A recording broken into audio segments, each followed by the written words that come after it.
Listen. The white supremacists said, I can't maintain a system with black people being serious, so I'm going to redirect their seriousness, and I'm going to do it through something that they relate to best. I'm going to do it through a medium that they can relate to, and that is entertainment.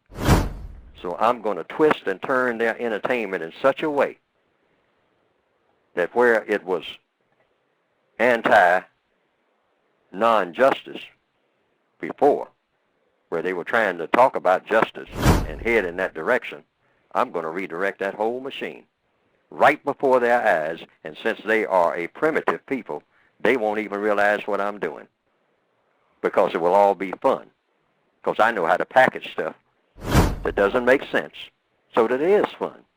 And I'll have them directing their entire existence to getting up in the morning and looking for something stupid to do. And they won't even know that they're looking for something stupid to do because they're just that stupid because I will have programmed them to be stupid. And from the late 1960s, after the death of Martin Luther King and the riots and the upheavals and all like this, and black people with their fists in the air and all like that and trying to stumble and fumble and find their way and get focus, the white supremacists made a blueprint and put it into action. And that is, I'm going to have these people so confused, they don't even know what they started out to do. And by the late 1970s, they had just about completed it. And we've been on that ever since. And you mentioned something very important. They are more comfortable than ever. But see, it's like making gorillas comfortable in a cage, or monkeys, or pandas. You still got them in a cage, but they're comfortable. See, so give him some bling bling. It's like giving an animal a brand new car and training the animal to ride up and down the street in it. And then you stand back and point at the animal. Like one white man said in the late 1950s. He said he doesn't care what kind of car a Negro has. He said he's still a nigger. And when he rides by in a shiny car, to him, it's just a monkey in a car. White people built a car, put a monkey in it, trained the monkey to drive the car, so now you're looking at a monkey in a car. See, but black people don't see themselves that way.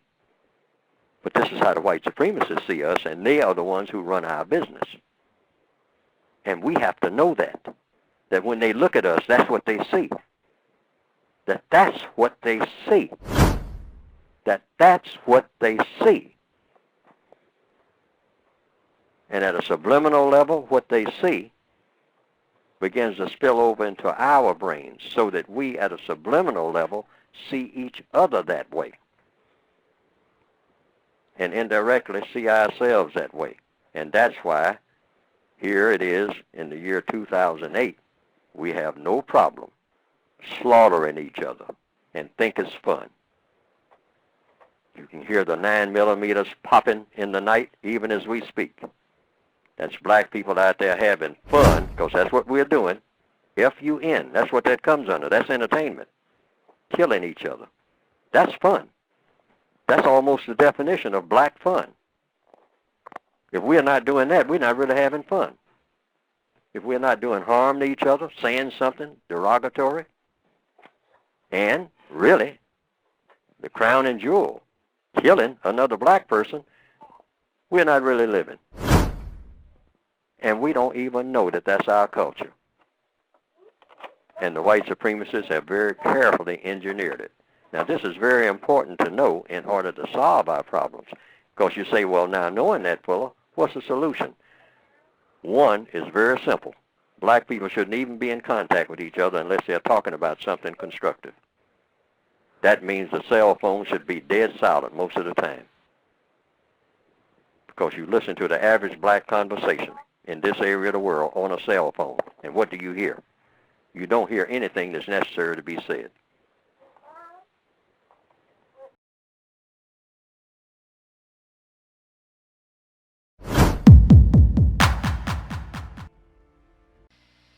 Yes, some white person took a look around at some point, presumably some white person, and say, you know what?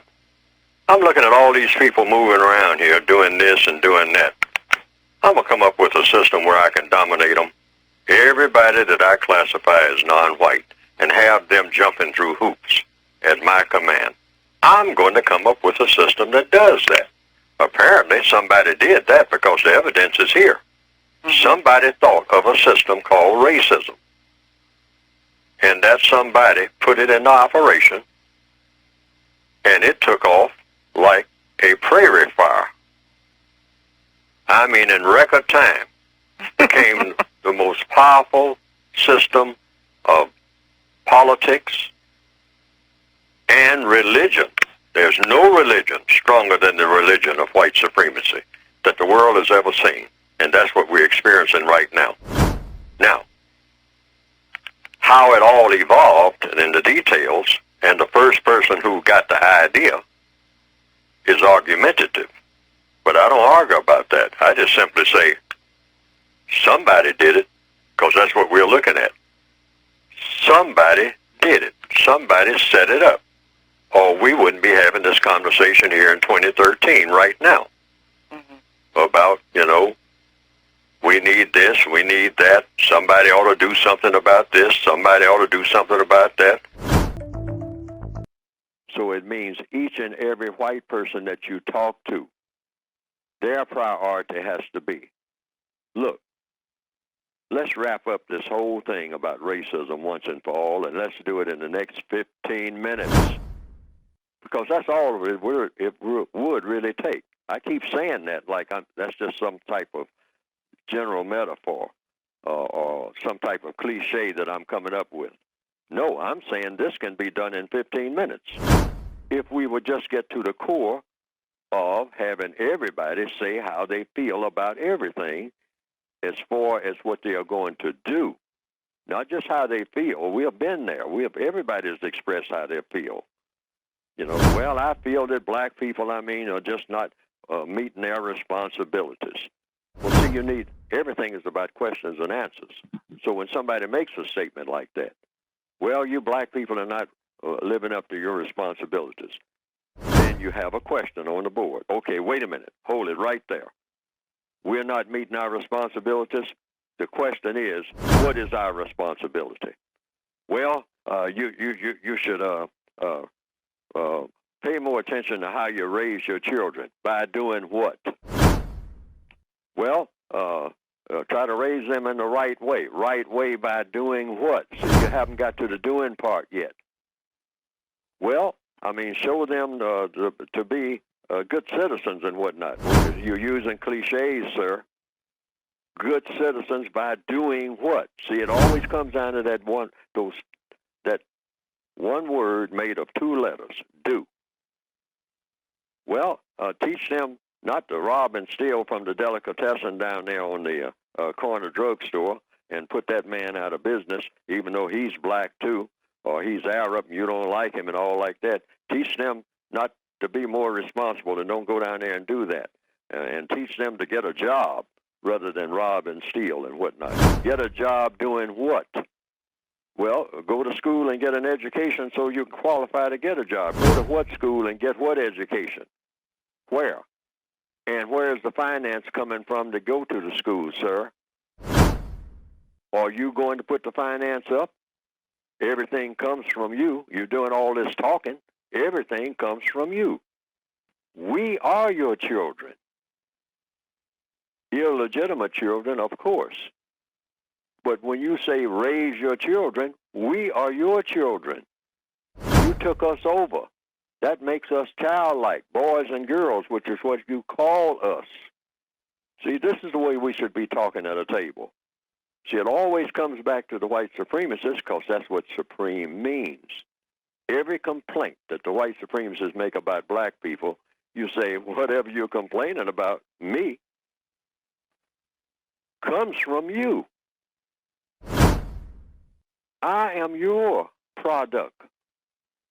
You're complaining about what you have produced, sir. You say that, I'm stupid, I'm ignorant, I don't know how to do anything constructive. Well, who has been my teacher other than you? Well, I try to teach you, but you people are just inferior. Now we're getting to it. Oh, I'm inferior, meaning what? Meaning no matter how I try to teach you or what I try to do with you people, you're just born inferior. I mean, it's just that way. For some reason, you just can't learn. You don't know how to do anything. Everything that you touch turns to a great big mess. If I'm not around here to hold your hand and walk you through everything just turns to nothing. Oh, in other words, I'm completely incapable of ever doing anything constructive. Boy, you got it. You got it. And I just tolerate you because I'm here on the planet with you, and I try to be compassionate, but I really can't do anything with you people because you are inferior by nature. You just can't do it. You can't cut it. Your mind doesn't work that way. All you're good for is just getting in the way of messing up everything that anybody else tries to accomplish. That's all you're good for. All right. That's your conclusion, sir? Yes, that's my conclusion. Okay. Now we're still stuck with that one thing, aren't we? Well, what's that? The doing part. What do you do with people who are absolutely inferior? Now, let's wrap this up in about 5 minutes now, because we're getting toward the end, sir. Listen. We have to understand that just like it's put together, we can take it apart. But you have to know how it's put together.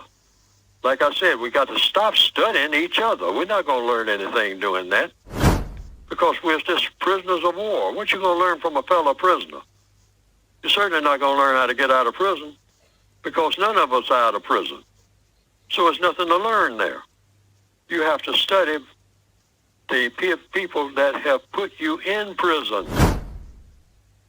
and how they operate, how all of this came about, and how they function now in all 9 areas of activity. Spare none. Economics, education, entertainment, labor, law, politics, religion, sex, and war. How they manipulate black people, people of color, all over the world, every minute of the day, in all of these areas of activity, in everything that we do. Manipulating us sexually, playing games with us sexually, 24/7.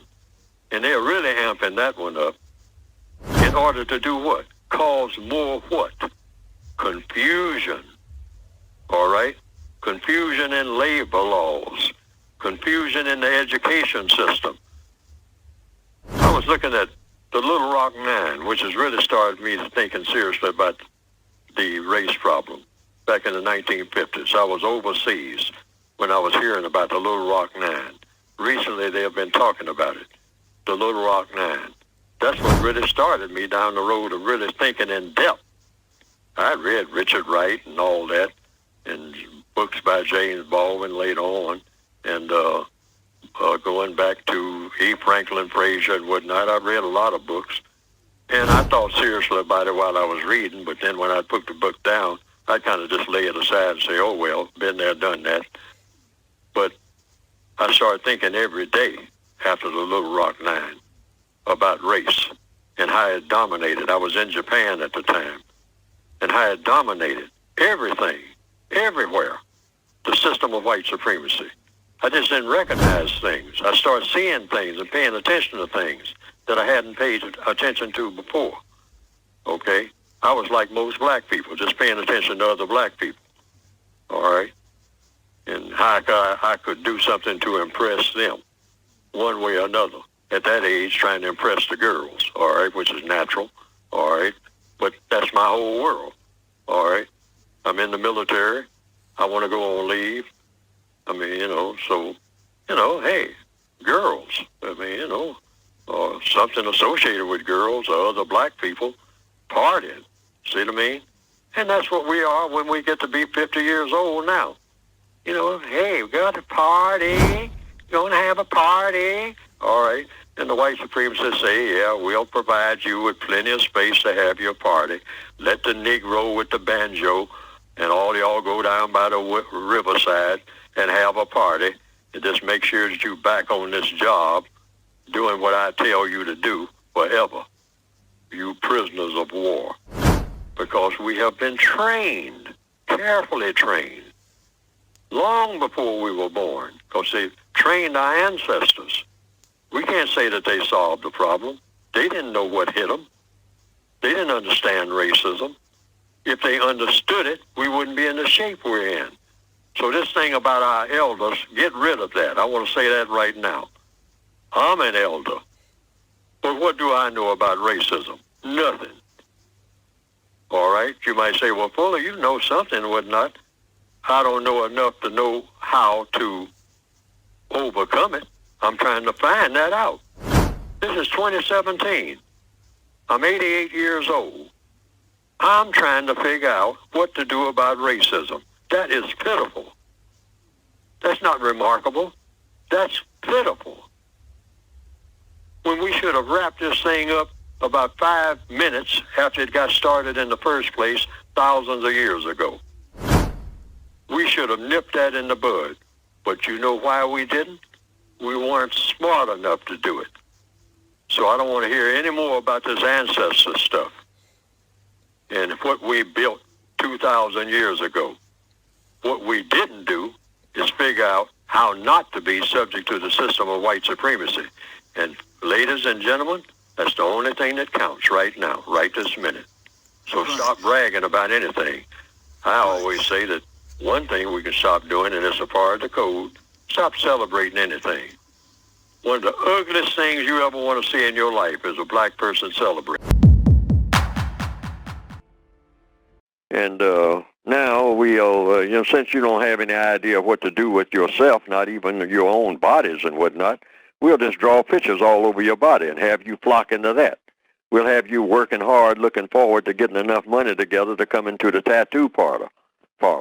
And we will draw pictures. We'll draw designs. We'll draw whatever we imagine all over your body, like we used to do under the elevated tracks or over on some abandoned warehouse, because that's what you are. You are an abandoned warehouse.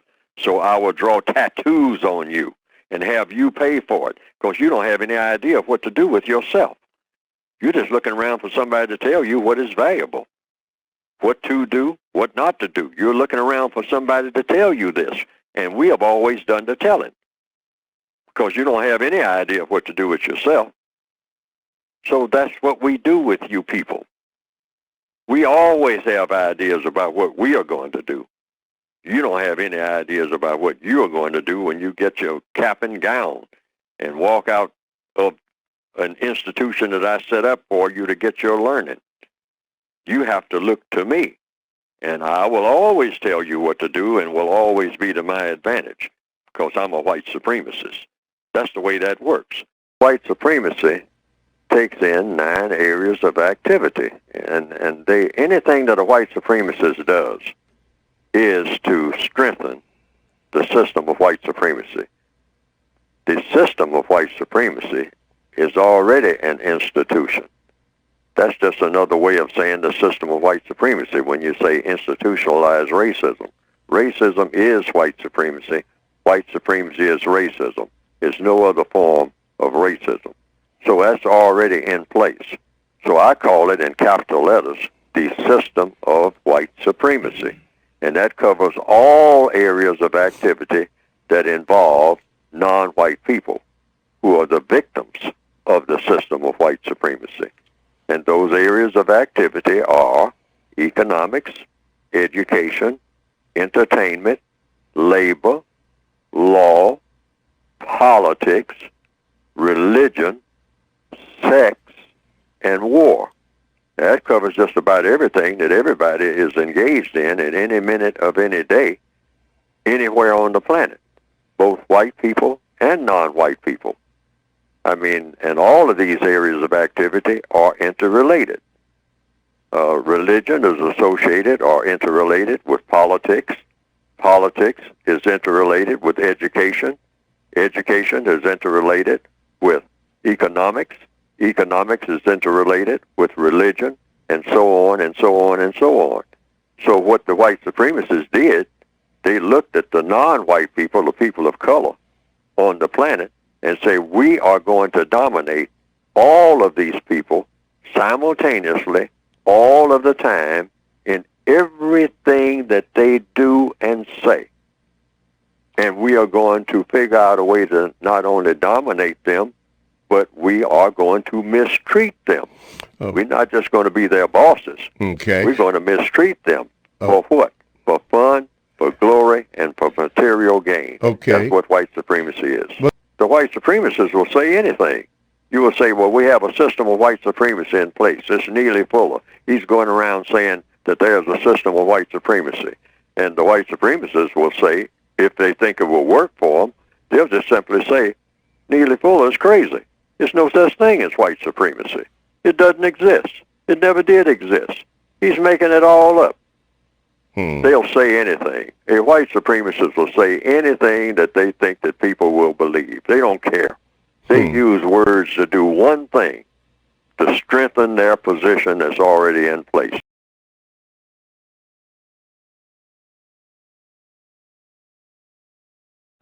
Well, in answer to the last question, first, no, different white supremacists are very skilled, very adaptable, the most sophisticated ones.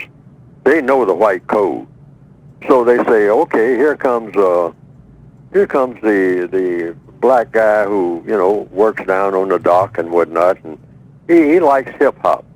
So, okay, so I'll learn a little bit about hip-hop, and so that way I can talk to him a little bit about him. He'll be relaxed and whatnot, and then I can talk to him about other things that I want him to do that'll fit me, okay? So they'll do that. See, the white supremacists, they are masters of psychology. I mean, they're the best psychologists in the world. They know how the mind works. They know how to make a black person laugh. They know how to make them cry. They know how to make them sad. They know how to do all of this.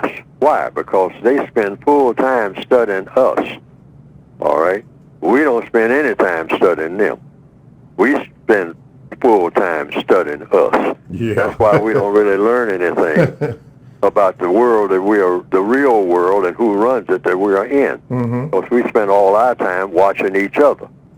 One slave at the bottom of the ship watching the other slave at the bottom of the ship. Now, how much are you going to learn from that? Except how to have contempt for people who are enslaved, which is what we do. And that's why we go at each other every chance we get. Yes, sir. All right. We're down at the bottom of the ship hitting each other with our chains. Okay. We are chained now to the ship, the slave ship. That hasn't changed. So we spend our time doing what? Fighting each other in the bottom of the ship. And every now and then the captain of the ship or the sailors in charge, whatnot, white, they come down and splash water on us or something, turn the hose on us on them if they got one sophisticated that, and break up the fight, so that they can get some sleep. Because that's all it is. And they don't care about us. I mean, just break up the fight so we can get some sleep. You're disturbing us. You dark people, you slaves and whatnot. The captain has to get his rest. The captain can't put up with all that noise that you sometimes make. They don't mind you fighting each other as long as you don't kill each other, because we got to use you. Okay? We'll let a few of you die. I mean, that goes with the trade. That's part of the business. But that's basically what it's all about.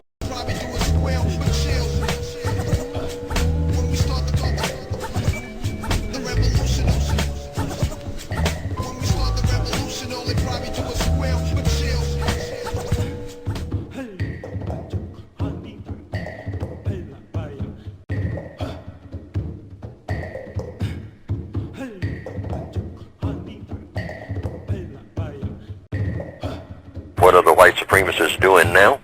They're doing 4 basic things: racial showcasing, racial population tailoring, racial dislocation, and white sacrificing. And these four things are designed to produce maximum sophisticated confusion among the victims, and so far has been somewhat successful worldwide. Now I'll start with the first one. What is racial showcasing? That means taking huge numbers of black people and putting them out front. There's going to be more of this all over the planet. Many millions of black people that you will see who will be rolling in money. They'll be able to showcase the places where they live. They'll be able to showcase their knowledge and expertise. So you have television now, you have all of the mediums for doing this, for showcasing huge numbers of black people. I will say it will eventually run into the millions, so many that you won't be able to count them. Now, what is this for? This is for any black person that starts talking about racism in the future is going to be laughed at, because they're going to be able to showcase so many black people who are what you call quote-unquote successful, that it will seem that racism has been put out of business. But white supremacy is a world business, and like any other business, it works on profits and losses, which means percentages. You go into business, you expect a certain amount of loss. If you're in the grocery business, well, you might have a load of asparagus that is spoiled. But overall, you will make more profits than you have losses if you're going to stay in the business. Now, so the white supremacists know that the cost of doing the business of white supremacy is going up.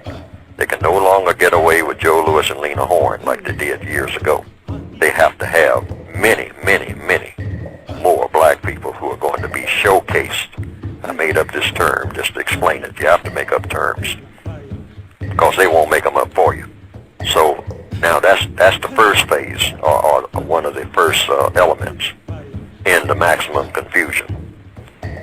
And so that black people won't be able to say, they'll say, well, you know, it must be something wrong with me that I'm down and out and don't have a biscuit to eat, because there are so many millions of black people who have so much, so it can't be race. But see, for the 4 or 5 million black people who will be showcased, there will be hundreds of millions worldwide who won't have a biscuit. That's the way the business operates in the future and will be. That's the way it seems to be going according to what? The evidence, according to the logic. The other is racial population tailoring. That's number 2, meaning they're going to be killing huge numbers, either directly or indirectly, of non-white people. When I say black people, I mean, you know, non-white. Anybody who's in the non-white category, and doing this on an ongoing basis. Not to try to kill them all, because when you're in the business of racism, you don't kill off the thing that you need in order to keep racism going. Your ego trip, which is what it's really all about. But you do tailor the population so you can keep them controlled. So you'll kill off a few million in the Congo, then few years up the road, you'll kill off a few million in Nigeria, and a few years up the road, you'll kill off a few in Mexico, and on and on and on. And you will highly select the places where you do this. You'll have it all computerized, where you kill off huge numbers, or you have them, even better still, kill off each other, like you do in most of the cities in the northwestern part of the world, called the northwestern hemisphere. Having black people gun down each other, you know, non-white people, the brown people gunning down each other, gangs and all that other foolishness, see, and you kill them off, you know, and you just keep this going and you egg it on, and you put things in place that will see to it that it just keeps going that way. It never stops, because that's the mentality of the people. And this is racial population tailoring. In other places where the people are reasonably sane, they don't have a tendency to kill off each other, then you do things like dry up the water, or poison the rivers, dump toxic waste. There's all kinds of ways to do that racial population tailoring. All right, then the other, number 3, is racial dislocation. Keep them moving. People who are forever on the move through eminent domain, urbanization, urban renewal, gentrification, or, here again, drying up the river. You build a 800 miles up, and the river seals off the water behind the dam. I mean, the dam is sealed off, the river is sealed off behind the dam. So that means that all the people down in the valley there, they don't get any water. They need water. They depend on the fishing industry. So now they have to come and work for you because there's no more water there, no more fish. And you give them minimum wage and a promise for the future as long as they look up to you. So they'll know they're completely dependent. But keep them moving. If a black person in the Northwestern Hemisphere starts getting that second generation house, then you come through and say you got to build a highway. That's the technique. Now these are things that you asked about how the white supremacists operate. These are the ways that they operate. The white sacrificing is the fourth. And this is, here again, all four of these things are for maximum sophisticated confusion among the victims. So you're not confused. You're keeping your victims confused. So you have white sacrifices, meaning it's kind of parallel to the racial showcasing. But these people in this case are white. Like in any army or any military operation, you know you're going to have some losses. So some white people are written off under the system of white supremacy. And a lot of white people are aware of this. They don't like it, but they are told that this is the cost of doing business. Just like a person who goes into the army and knows full well you might get killed. But it goes with the territory of trying to defend your bigger operation. So white sacrifices mean you'll have more and more white people on park benches, more and more white people begging on streets. They will be greatly visible. But what you won't pay attention to, because black people never pay much attention to what white people are doing, we just watch each other. See, they know that. You'll be passing millions of white people who are doing well on any city street. And for the handful of white people who have fallen through the cracks, you might say, sitting in front of the subways or begging in front of these the delicatessen, for the handful that you see doing that, up under the bridge and all like that, it will give the illusion that it's not about race, that white supremacy is officially out of business. So there will be more of these white sacrifices, and they will be greatly visible. But compared to the number of white people who will be prospering, it will be very negligible worldwide.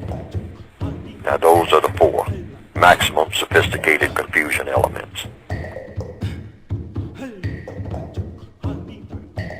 First of all, I would never make that statement, not ever, okay?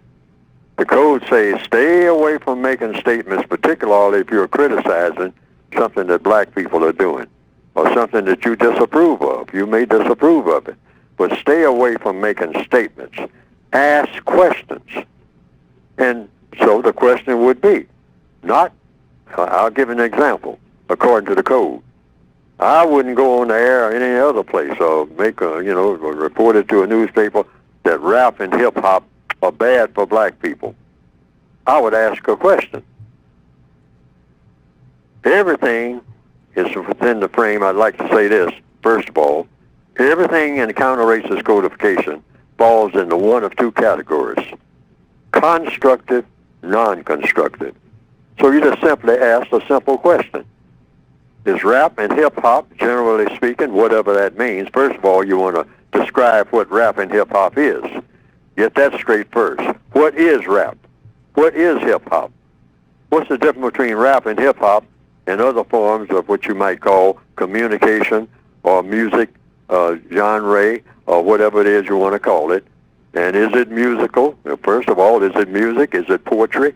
And let the person who is doing it explain what it is, all right? First of all, get that nailed down. What is rap? What is hip-hop? What's the difference between rap and hip-hop? Are they the same thing? Get all that threshed out first so that we'll all be on the same page. Then you say, now, are there different forms of it? All right? And what forms? What are all the different forms of it? What forms do they take? All right, and break all that down. See, these are questions. because all problems are solved through the process of what? Questions and answers. Then you move on to the third step, which is, okay, let's take it individually now. Let's use an example. So you play a hip-hop song or a rap song, if there is a difference between the two. Okay? Play one and then play the other, and then say what the differences are. You get that far. Then you move on to the next step. Then you say, okay, is this one of the shining examples, one of the best examples of rap? All right? And so you play it, the entire thing, okay, whatever it is. And then you ask the bottom line question. Does this have a constructive effect on the thought, the speech, and the action of black people? Is this constructive or is it non-constructive? Now, you don't stop there. If you say it's non-constructive, then you have to examine it and see how is it non-constructive. All right? By what? By the effects that it has. When a person listens to it or looks at it or whatnot or plays it, what are they inspired to do? Because all sounds inspire you to do something. I don't care what sound it is. Yes. Sound of a waterfall. It inspires you to do something. The sound of water running in the kitchen will inspire you to do something. You might get up and want to say, did I leave that water on in the sink? Or go to the restroom. Yeah, right. There you go. See, you're going to be motivated to do something. So you just examine what black people are motivated to do, you know, in all areas of activity: economics, education, entertainment, labor, law, politics, religion, sex, and war, when they hear certain sounds. Because rap and hip-hop are just sounds. That's all they are. They're sounds. Okay. So when you hear these sounds, whether it's rap, hip-hop, or a bird that's chirping outside your window, what does that make you do? Yeah. That's the bottom line. Bottom line. What do you want to do as a result of hearing that? Okay. All right? Because you're going to want to do something. It might be just, hey, I'm going to turn this off. Or it might go the other way. I'm going to turn this up. Yeah. And that's the first reaction you'll have. Yeah. Then it comes down to the second and the third and the fourth reaction. Yeah, whatever. As a result of what you were listening to. Oh. Listen. The core whites or whomever they are. That's why I say it's a mystery. Oh. They are, I put it in the textbook, the white supremacists of this planet are the most powerful people on the planet. And they are the most familiar mystery on the planet. What do I mean by familiar mystery? That's a term that I use in the textbook, meaning you're looking at them all the time, but you don't know who they are. That goes to show you how great they are at being magicians. They'll say, in fact, you have white people, and I've sat at meetings where they have said it outright. Oh, I'm not really white, I'm part Indian. I'm part Cherokee. Like Cherokee is a color. Like Creek or Apache is a color. But they will say it with a straight face. And everybody will say, the black people who are present will say, oh, okay, all right, that's different. Rather than say, wait a minute, there's no such thing as part white. Wait a minute. There is no such thing, person, as part white. You're either white or you're not. So who are you, sir? Who are you, ma'am? Don't come to me with that part white. There's no such person as that. It doesn't exist. He or she does not exist. Now, are you trying to confuse me or what? Because there is no such person as what you're talking about. You cannot be part white. It's impossible. And are you saying, he said, well, I didn't say that I was part white. I said that I was part Cherokee Indian, but I'm a white man. More confusion. I ain't no black. See, so in answer to what the gentleman is saying. He's saying he's still confused. You better believe you are. Because I'm explaining to you how they do it. They will say anything, and you will wind up being the only person confused. I know blood. So how do you tell who is white and who's not? You have to watch them very closely and see if they, under all circumstances, and that means you have to really watch that individual person, the way they move about in all 9 areas of activity, and see if they can go anywhere and be accepted as white. That's the only criteria you can use in answer to your question, because that's the only criteria I can use. I can say, oh, well, Pedro Gonzalez, I know blood. you say that you're a white man. Well, that's what you say, and you might believe that, okay?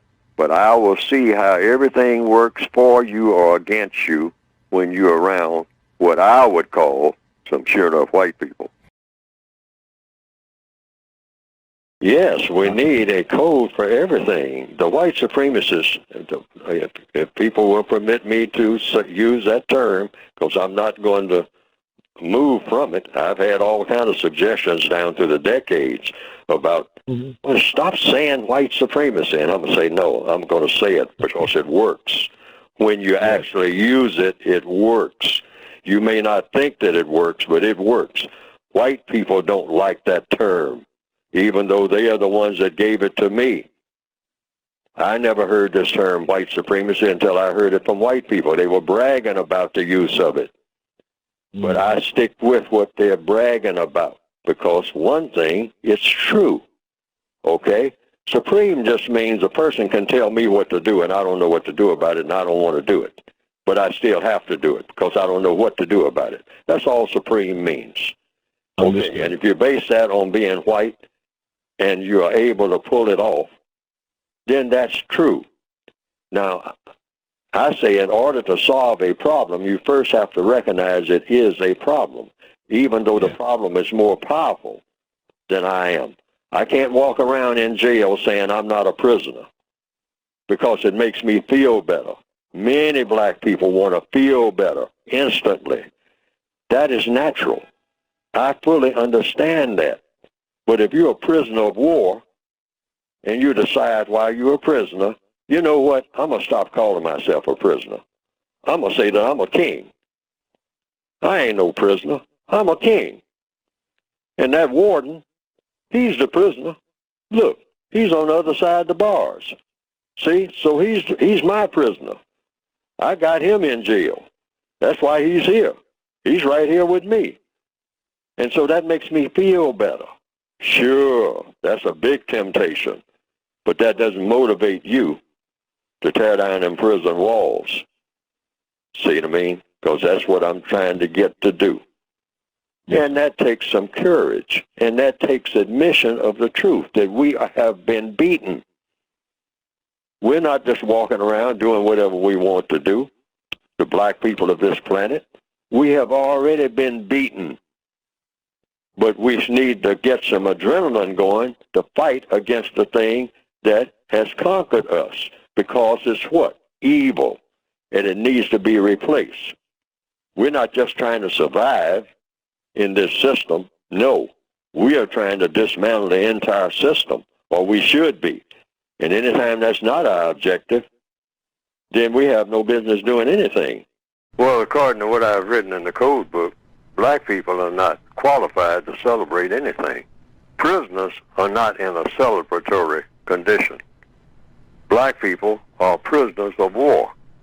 The non-white people of the planet in the system of white supremacy were born in captivity. We're still born in captivity, all of us. Everybody of color on the planet is born in captivity. Captivity to whom? To racist man and racist woman. The white supremacists of this planet. You're born inside of their prison because they dictate what you do in all 9 areas of activity and what you don't do. Economics, education, entertainment, labor, law, politics, religion, sex, and war. They dictate this to all of the non-white people on the planet. And so you have to think, speak, and act according to what they allow you to do. So you're in prison. And so you're not, prisoners are not qualified. They can go ahead and do it, but you're not qualified to celebrate anything. But the white supremacists love for their prisoners to celebrate everything, including being in prison. Celebrate that. Yeah. Okay? Have fun. Get out there in the prison yard, and I mean, hey, just turn flips and sing and dance and play banjo. Slaves are always encouraged to do this. To act a fool. Entertain yourself. Entertain yourselves until you drop. But just be back on that job come Monday. Yeah. All right? See, the white supremacists, they confuse the minds of people all over the world so that everybody's trying to figure out, you know, well, if I'm a light-skinned black person, what color am I? But I am still black. You know, if who says that I'm black? If the white supremacists say that you're black, that's who. Nobody else. Nobody else can make that determination. They decide. They say that these are the brown people. You have an expression now that's been going on for some time. Black people and brown people. Most black people are brown. See how they do the confusion? But it's one thing that's not confused. And you can look at any chart of the races, any census of the so-called races and whatnot. White is the only one that's not confused. Stop and think about it. White is the only one that's not confused. When you say that, one size fits all. That's all you have to be. Not white semi-Mexican, white Indian, white, Calcuttian or whatnot. No, just white. Everybody understands what that means. Everybody understands what white means. But when you start talking about part Japanese, part Jewish or something like that, nobody knows what that means. Well, according to what I've written in the code book, black people are not qualified to celebrate anything. Prisoners are not in a celebratory condition. Black people are prisoners of war. The non-white people of the planet in the system of white supremacy were born in captivity. We're still born in captivity, all of us. Everybody of color on the planet is born in captivity. Captivity to whom? To racist man and racist woman. The white supremacists of this planet. You're born inside of their prison because they dictate what you do in all 9 areas of activity and what you don't do. Economics, education, entertainment, labor, law, politics, religion, sex, and war. They dictate this to all of the non-white people on the planet. And so you have to think, speak, and act according to what they allow you to do. So you're in prison. And so you're not, prisoners are not qualified. They can go ahead and do it, but you're not qualified to celebrate anything. But the white supremacists love for their prisoners to celebrate everything, including being in prison. Celebrate that. Yeah. Okay? Have fun. Get out there in the prison yard, and I mean, hey, just turn flips and sing and dance and play banjo. Slaves are always encouraged to do this. Entertain yourselves. Entertain yourselves until you drop. But just be back on that job come Monday. Yeah. All right? All that is just like what prisoners do. What do prisoners do? I mean, every chance they get walking around in the prison yard, they start a riot. They fight each other. They tear up everything around each other. And then they have to do what? Wimp out and go back to their cells. And then the prison masters say, okay, you had your little fun now. Now get back in your little cell. I'm going to give you all solitary confinement. I'm going to punish you. But you will learn, because I'm going to cut off everybody's food now. like we do, like they do when we riot. They cut off jobs, they cut off food. We burn up the neighborhood and whatnot. And then we sit and look at the ashes like in the movie Do the Right Thing. And then we suddenly realize we can't build nothing and not even allowed to build nothing. So then, now what do? You walk 16 blocks to get a quart of milk for grandma and stand in line arguing with other black people about who got there first. And then even start a fight about that with other black people. Now, this is all by design, folks. The white supremacists know what we are going to do before we do it. Why? Because they have plans for every black person on this planet. And they make plans 10, 15, 50 years ahead. And black people don't have a plan for what they're going to do in the next 2 weeks. And that's the truth. We have to be true, tell ourselves the truth. Because you can't straighten out anything without telling yourself the truth about your own flaws and your own weaknesses, and be able to admit that when somebody is stronger than you or smarter than you, that you've been beaten down and you've been outsmarted.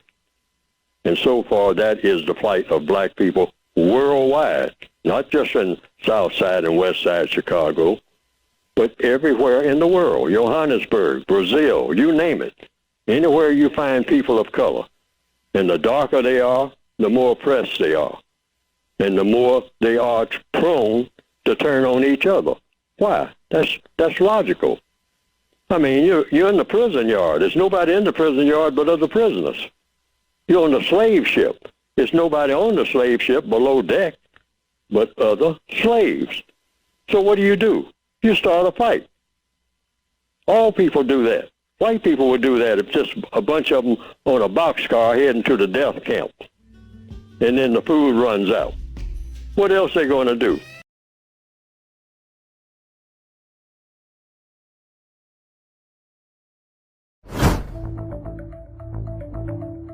System of white supremacy. The system of white supremacy is a prison system, and the non-white people of this planet have been taken prisoner.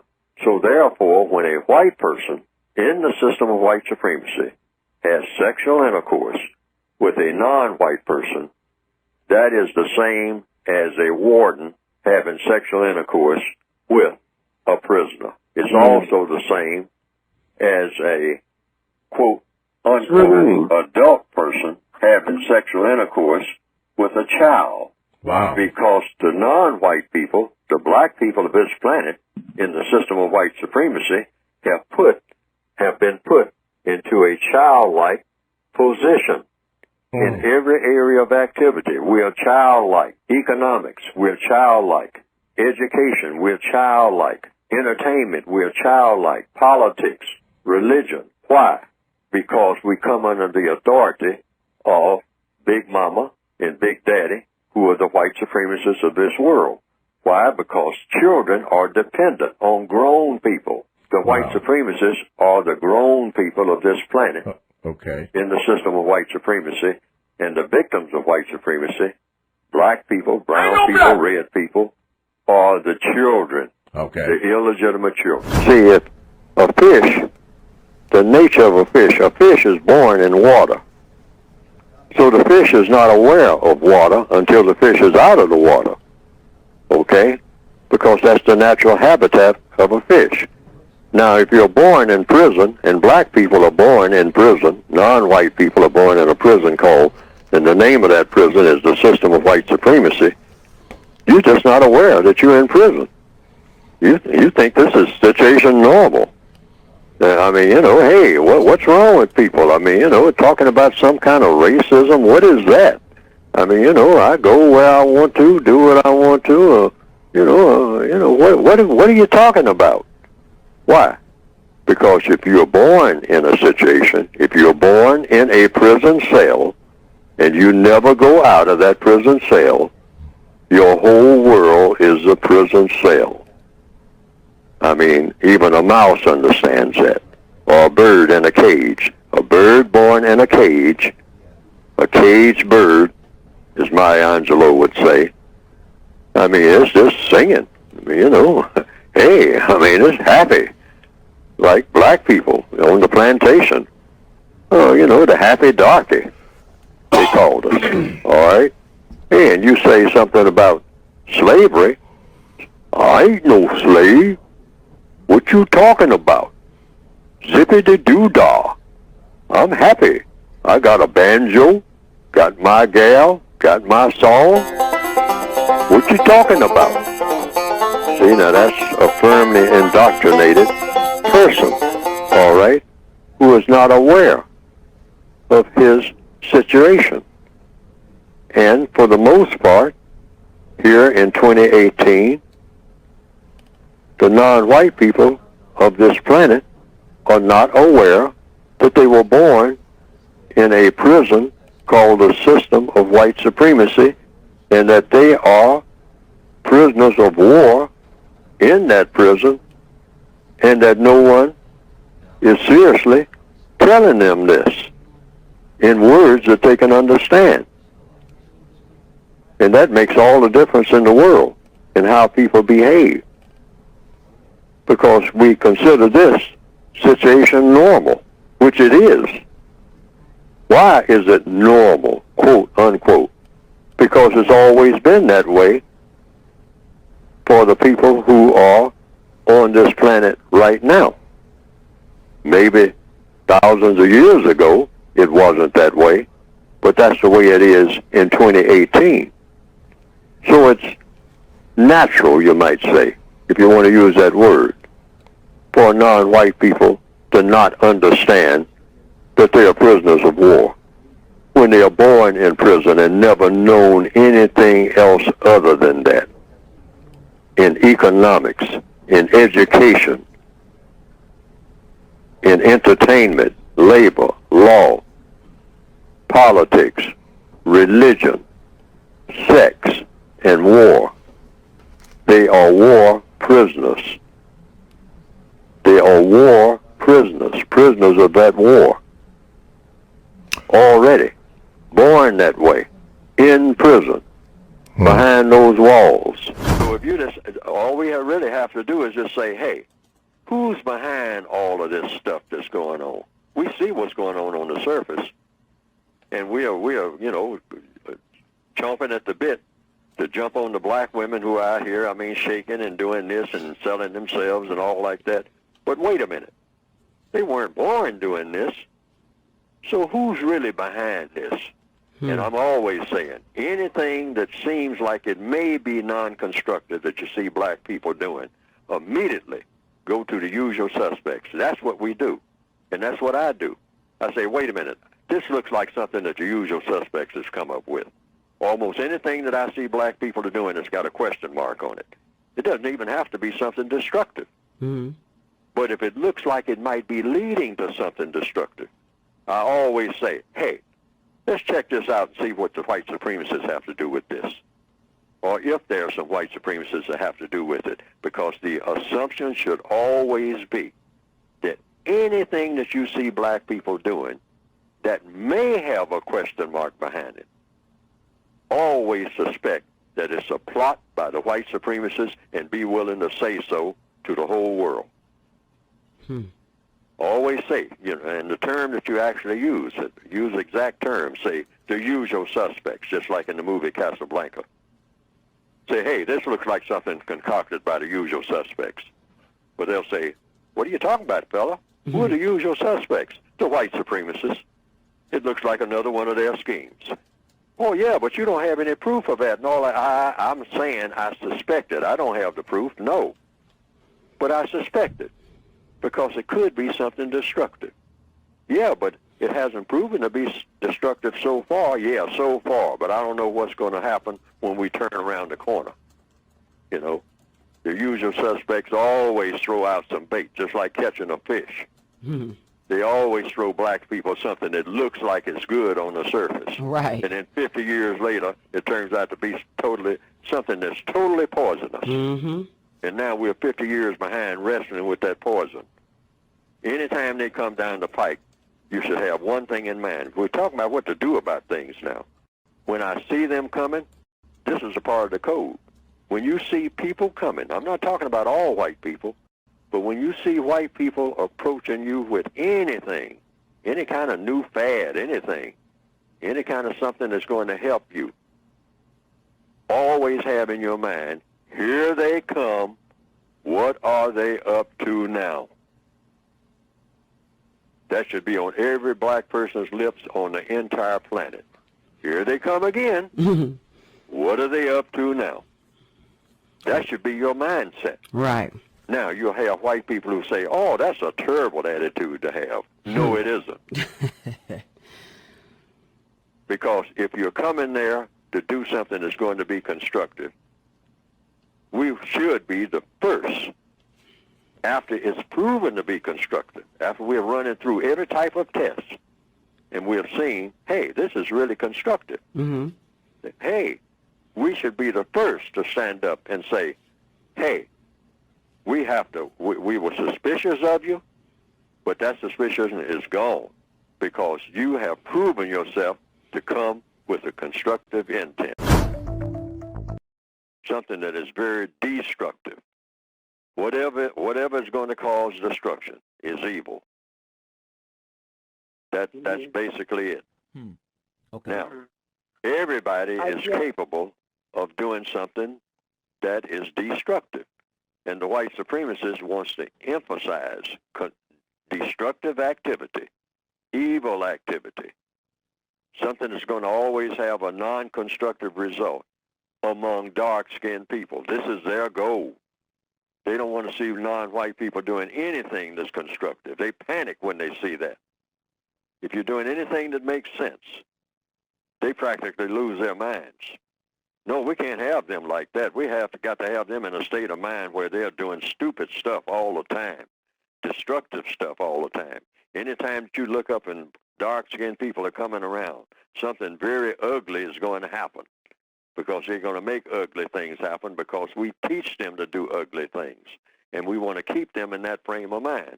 If we lose that grasp on being able to control their behavior in a manner that they are non-constructive, except when we want them to be constructive. When we want them to be constructive for our benefit, then we'll allow them to do something constructive.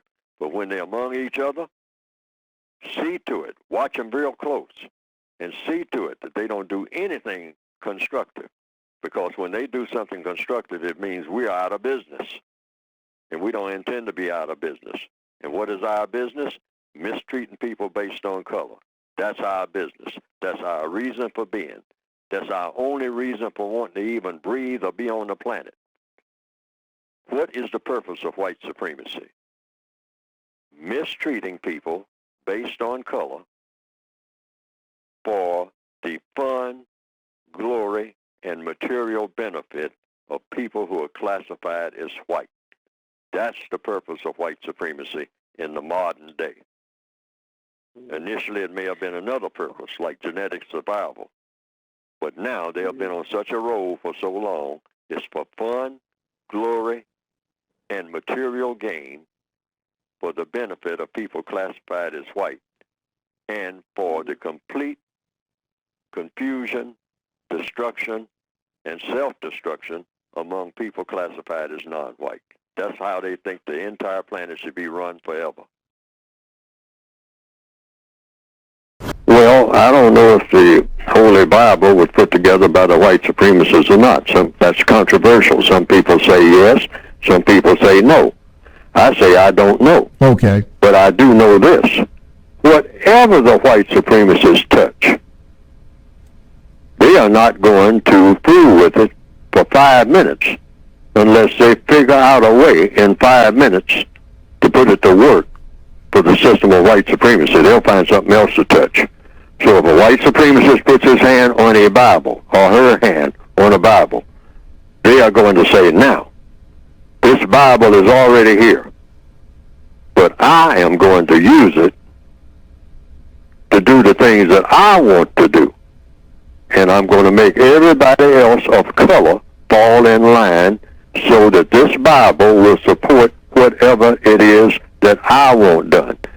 And I will even change the meaning of every passage of it. without changing a word. I'll just say, that's not what that means. And the black preacher will say, that is what that means. It's right here in the Bible. But the white supremacists say, boy, what did I say it meant? It meant that yesterday. Why? Because I said that it meant that yesterday. But that's not what it means today, boy. Hey, who's your master here on earth? Your master in your heart and in your head and in your church that I allow you to have is somebody else. But you call your God, and that's okay, I'll let you do that. But boy, when I walk in your church, with or without a gun, you will, and you and your congregation, your choir, and everybody you got here, young and old, will and have obeyed me from day one. So don't get in my face waving a Bible, boy. Even when it comes to, look at the areas of activity, when it comes to religion, what? Black church. Yet, if you run across a white person, he'll say, Christian church. And then the black person say, oh yeah, well my church is Christian. You know, it wouldn't be a church. You know, I was raised up in the Christian church. You say, yeah, but people call it a black church. Well, you know, that's just an expression that we use. We who? We Christians? How come white people ain't packing in your church? You got thousands of them. Is there something inferior about your religion? They come and take a look and say, oh, I can look at your religion and tell it's invalid. Therefore, I'm not coming to your church. It's a church. It's a Christian church. And I'm a white man, and I called it a Christian church. But when I came over there and took a look, I saw black people in that church, Christian church. And so, hey, that's a religion of another color. Oh, yes, that's a religion of another color. That has nothing to do with me. That's what that white person is saying. Otherwise, white people would go to any church that they saw on any corner when they moved in a town. And they would say, oh, there's a church down on the corner, so, you know. But somebody says, oh, but that's a black church. Oh. Yeah, but it's Christian hell, you know. That's a black church. That's a different thing altogether. No, I ain't going down there. For what? They don't have nothing to offer me. Well, they got the same Bible. I don't care what they got to say. They ain't got the same color I have. Got that? Are you crazy? And by now, they probably don't want me in there anyway. They'll think I shoot up the place. It could be, but I'll respond because some people think that is really significant, and it may be significant. I don't think it's very significant, and I'll give my logical, compensatory, counter-racist, logical reason. The white supremacists sometimes themselves say, you know what? A lot of black people were here before we got here. We came out of caves. We came out of caves like, and they don't use this expression, but they kind of imply it like, it was 5 minutes ago. We just got here 5 minutes ago. You black people have been here on the planet for zillions of years. But boy, look at us now. So what does that say about you? And they got a point there. They got a point there. See, it's not how long you have been here. It's what you do while you've been here. That's what counts. Any teacher in any classroom will tell you that. That's pure mathematical logic. A teacher will walk into a classroom and say, Willie, how long have you been in this school, in the first grade? And Willie will say, I've been here in the first grade since I was 6 years old, and I'm 32 now. What does that say about Willie? And here comes little Johnny, and he spends 10 minutes in the first grade, and after 10 minutes, he's ready to graduate into postgraduate college. Why? Because that's what we're really saying. When black people start getting on that high horse and talking about how long they've been here. See, it's not how long you've been here. People can sit on a rock for millions of years. That doesn't count for anything. The earth is nothing but a big rock with some foliage on it. Yes, and all of the generations that have come up since the beginning of white supremacy. Now, that doesn't say that black people weren't doing things that they shouldn't do before that system. But all of the people who are breathing now have come up under the system of white supremacy. So we don't know anything else other than what they teach us. We can't even claim that, we know something that they don't know. See, that's how you measure that. What is it that black people know about that the white supremacists don't already know? I can't even name one thing, even though black people will say we have our schools and we have our own way of doing things and we got our style and all like that, and that we know all about how to, cultivate hair, and we know all about, this, that, and other that we do, and this is a black thing. We even had an expression for it. This is a black thing. You wouldn't understand. There's nothing that the white supremacists don't understand about their slaves. That's why they're slaves.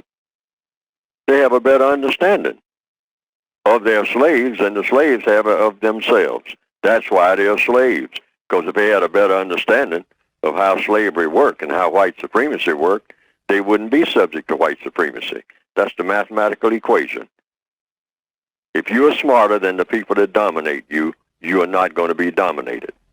Mm-hmm. Okay. That's the mathematical equation.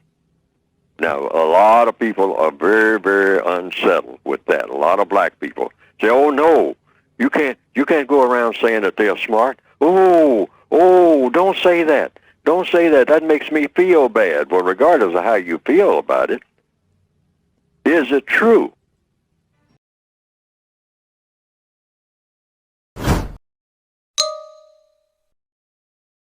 Listen. They are supreme. I didn't say better. Supreme just means, hey, they can tell you what to do and you can't tell them. That makes them supreme. That's what white supremacy means. They can tell you what to do, but you can't tell them. You can't make them do nothing. And they'll challenge you if they, of course we usually don't challenge them. We'll stand there when we're mad and say we demand, but that's not really what we mean. We really mean we're asking in a loud voice, because we can't demand nothing.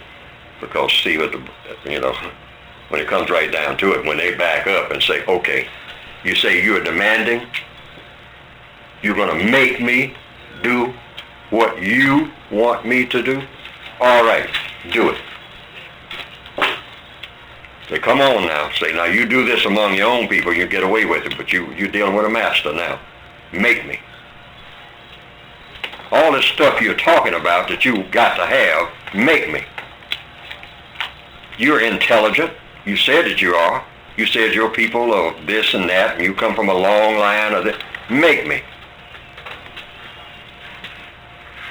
None of us have proven that we can meet that yet. None of us. In all these years, some of us can talk pretty loud, and we can do a job on each other like you wouldn't believe. But when Master Man says, make me, we melt. And the evidence shows it. Now, is that supposed to make us feel real bad and crawl under a rock and all like that? No, that's what makes you strong. Why? According to logic. To admit that you're a prisoner of war is strength, if that's what you are. That's the first step toward not being a prisoner. Realize that you are one. But see, black males in particular, we like to flex our muscles. Boy, do we ever like to act like we are really men. And we will slaughter each other on 8th Street out there any day in the week to prove it. We ain't nowhere close. Because when the real man comes around, we melt. You see us running across parking lots and hiding under cars. When we were real men, we'd meet him halfway. We'd say, where is he? You ain't saying nothing but the word. Where is he? Point to which way he's coming from. All right? No. Oh, yes. That's why as I become aware of things, because the white supremacists are always coming up with something, some refined way of practicing white supremacy. Once you get something started, you keep trying to improve it. That's whether you're making an airplane or a motor car or a lawnmower or a telephone. I mean, improvements have been made. So the white supremacists understand that universal principle. Once you get something going, you start looking at it and double-checking it and whatnot and say, I wonder if I can improve this. So the white supremacists are always trying to improve on the system of white supremacy to make it, what? More powerful, more refined, more smooth in its operations. It used to be they just walked around all day, or rode around all day looking for a black person to lynch in order to keep them in place. Now and then, they will kill a black person here and there. Mostly they got black people killing each other. That's a part of the smooth operation. Hey, somebody figured out some time ago. Why not just put them in a frame of mind where they have hostility toward each other and plant that seed in the schools and everywhere else where they become rebellious against the teacher and whatnot because the teacher's not teaching anything that they think they can use. And then next thing you know, that spills into the streets, and then they carry it into the streets, and then they start glorifying it in their songs and whatnot, mistreating each other, and get them to doing that and cutting each other up on Saturday night like they did in the Northwestern Hemisphere and other places. In the old days, they used knives and razors. I mean, you just regular ritual. Black people go out, get drunk, start a fight, and kill each other on Saturday night. And then back to the mines, back to the plantations, back to the farms and whatnot, back to the factories on Monday, okay? And a lot of songs reflected that. And actually, some of them kind of urged it on, like this is part of black culture. That's what we do. Saturday night is get drunk and kill each other night, okay? And then go to church on Sunday morning and ask for forgiveness. And then back on that, back under the slave master's job on Monday. That was the sequence. Mm-hmm. And so the white supremacists thought of doing all this. Why? Because, hey, they don't let anything happen that they're not orchestrating one way or another or steering it. That's the way the system, the prison system of white supremacy works. Yes. So that's just it. They refine it as they go along.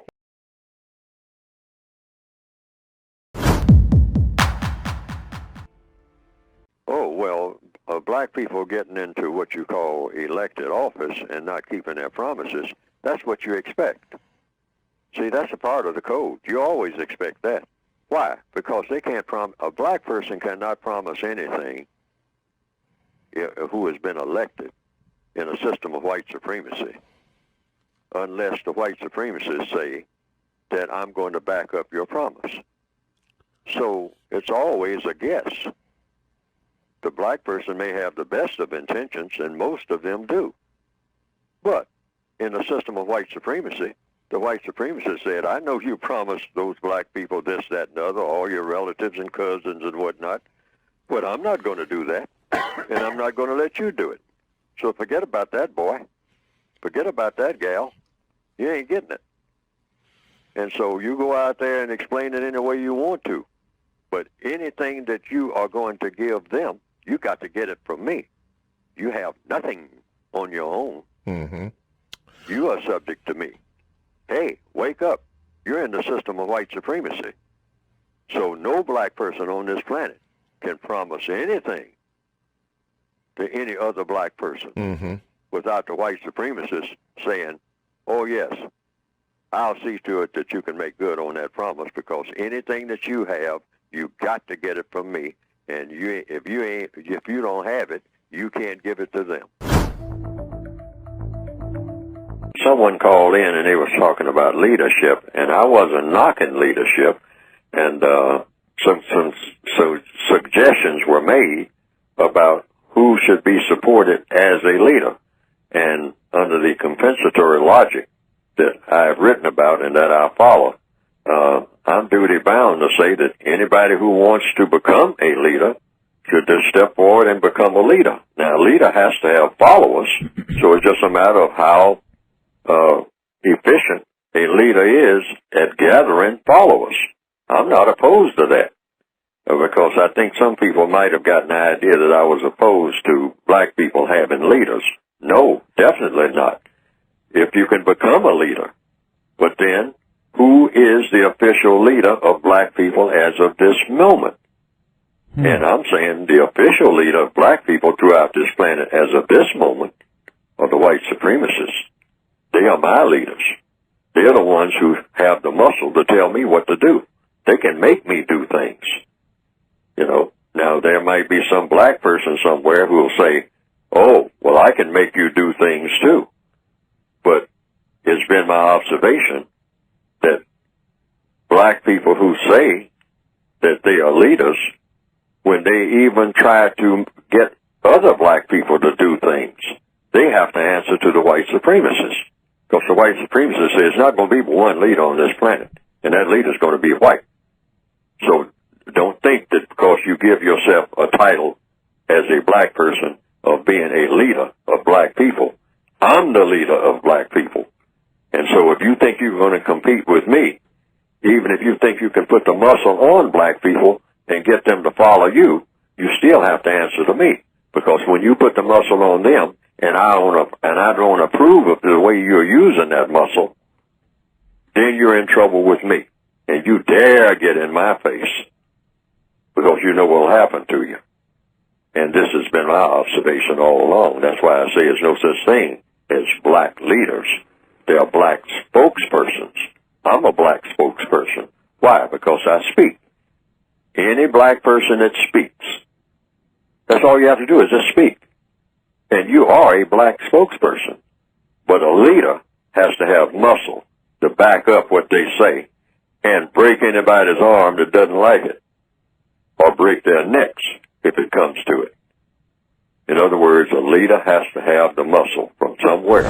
By going to producejustice.com, and I'm not just talking about in that book about what the problem is, because I've already concluded what the problem is white supremacy.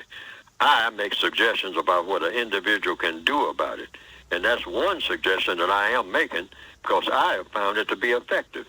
I don't try to use anything that's not effective. When I start using the term white supremacy, and you can get the book by going to producejustice.com, I notice white people sit up and take notice. They don't like to have that term attached to them, even though they gave it to me. That just goes to show you something. You ought to study why that is. I can say that they are nobody. I can call them, all kinds of names. I hear black people calling white people names that I never call them, and will not call them. Names like cracker and all this type of stuff. I don't use that kind of language.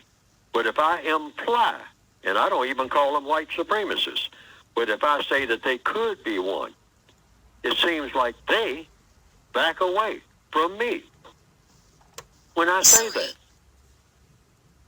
Now, why is that? Black people ought to ask why that is. It might be because I'm coming close to the truth. And that's one thing that the white supremacists never want a black person to come anywhere close to, is the truth. The system of white supremacy demands that only white people are supposed to know the truth about anything. And black people are supposed to pump themselves up on everything that is totally nonsensical false. And I notice there are a lot of white people who feel very comfortable with the word white privilege. Because what does privilege mean? Privilege means that you asked somebody, all right, that you made a contract with somebody. That's what privilege kind of implies. See, that's a softer word than supreme. See, a white supremacist in 2017, the refined white supremacist, does not want that label at all, but that's exactly who they are, because they are the ones that tell people what to do, and people that they tell what to do, when they tell black people what to do, and it's not just telling them what to do, it's telling them what to do that's going to be of harm to black people.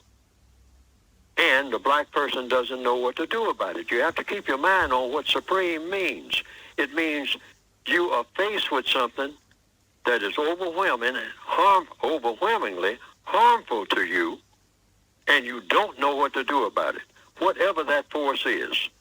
If it's nothing but a bear or a moving wall or a tidal wave or a white person, a person with white skin, making you do something you don't want to do and you don't know what to do about it. That is supremacy by any definition, like it or not. But supremacy can be overcome. If you face that fact, you have to face it first. You can't run and hide from something that's supreme over you. You have to turn around and grab it by the horns. But you have to know how to do it. But I know, I can understand it. Fear will make me say, well, it ain't happening. You know, drug me up so that I don't feel it. And many of us do just that. Get drugged up so that we don't feel the effects of white supremacy, because that's why we're getting drugged up. We can't stand the pain, and we don't know what to do about it. No, I've never done that, because I've never run into anybody, any white people who had the same last name as me. I've never had. I've never run into a person named Fuller who was white. In my entire existence, I haven't run into that person. But if that person would ever contact me, according to the code, page 95 in the textbook for victims of racism, that you can get by going to producejustice.com, I'll just put that note in there.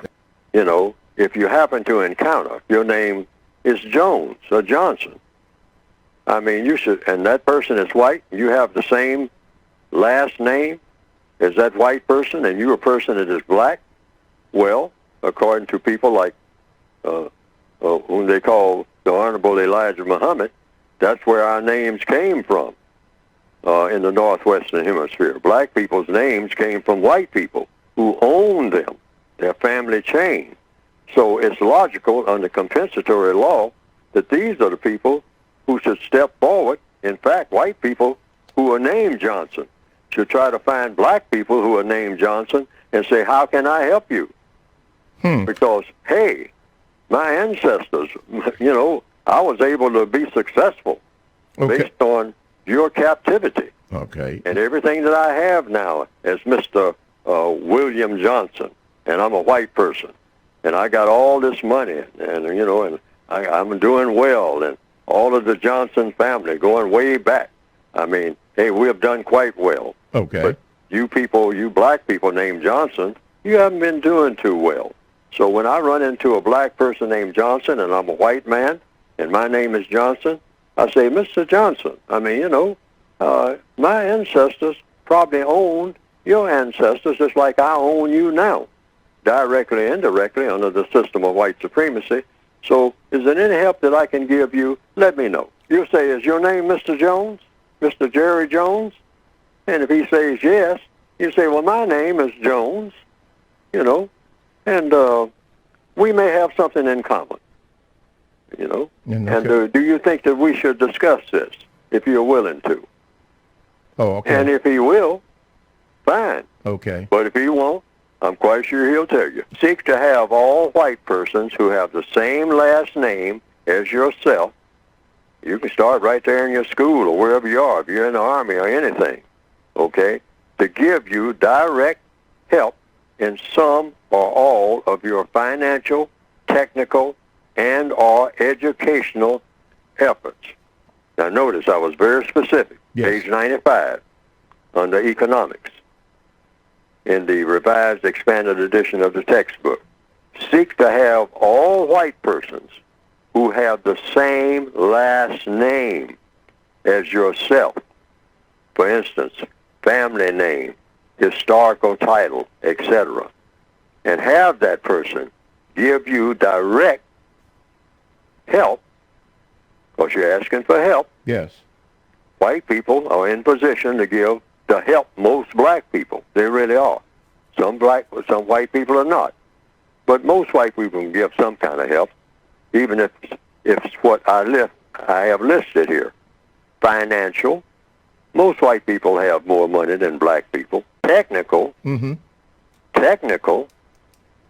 I'm going to say that again. Most white people have more money in the northwestern hemisphere, I don't know about other places, than most black people. Yes. I mean, the statistics show that. Jobs and whatnot, you get more money. So financial, that would be first. Yes. Financial help. All right? Technical. You know, a white person say, I don't have no money, buddy. I mean, you know, hey, I'm struggling. I'm just trying to make it. And he'll be telling the truth. Or she. So you say, well, maybe you can give me some technical assistance. Technical how? Anything, any kind of information. Where can I get a job? Who do I talk to? Give me a phone number of somebody who can help me solve my problem, whatnot. That's technical information. And or educational efforts. Can you help me to learn something that I don't know, that I need to know? These are the things I have listed.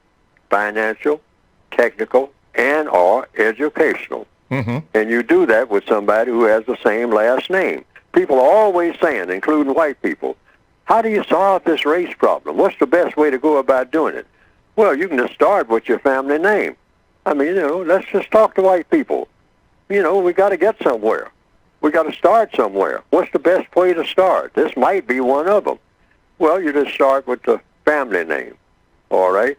And that's a direct line. Hey, you know, my father, you're Mr. Thomas, you know. I come from a long line of Thomases. Mm-hmm. I mean, we never moved outside of that line. This is a white person talking. And so, the original Thomases, of South Carolina, we had slaves like you wouldn't believe. Mm-hmm. I mean, you know, and we named all of our slaves Thomas. Okay. All right? So you might be one of the people, who you're not doing well here in 2018. You might be one of our slaves going way back. Okay. All right? So, hey, since I'm going to start helping people to get along and whatnot, I'll just start with the Thomases. Okay. All right? Every white person should be doing that. I mean, really, initiate it themselves. All righty. But if they don't, well, black people should put it on their minds, which is what we try to do with page 95. Okay. Here. Right, he could be, going way back in history, one of the owners of the people who passed the name down to me. Yes. All right? And I would say, these people, I request right now on the air, if they hear about this, get in touch with me. I mean, I invite you to get in touch with me if you want to be of help to one of your, people that you got a lot of help from. Okay. According to the history books that have been written by white people, unless they lied. I don't think they lied about that because they bragged about it. How many slaves they owned. Yeah, yes. So if Mr. Fuller out there, Mrs. Fuller out there, wherever you happen to be, even going all the way back to Buckingham Palace, if there's any Fullers there, I mean, you probably have something if you're in Buckingham Palace. Yeah, you probably So you can probably deliver something to me right away and help me in my quest to do what? Produce justice. Replace the system of white supremacy with the system of justice. Okay. And I think that's an honorable goal to be associated with the white Fullers of this world. Okay. Thank you very much.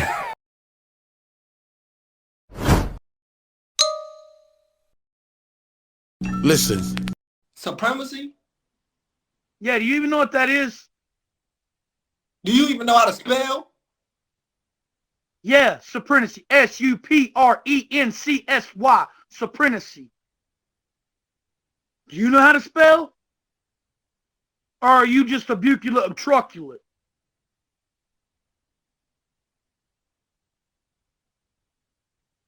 Because I'm not the one. I know a lot more than probably what you do. I'm probably older than you.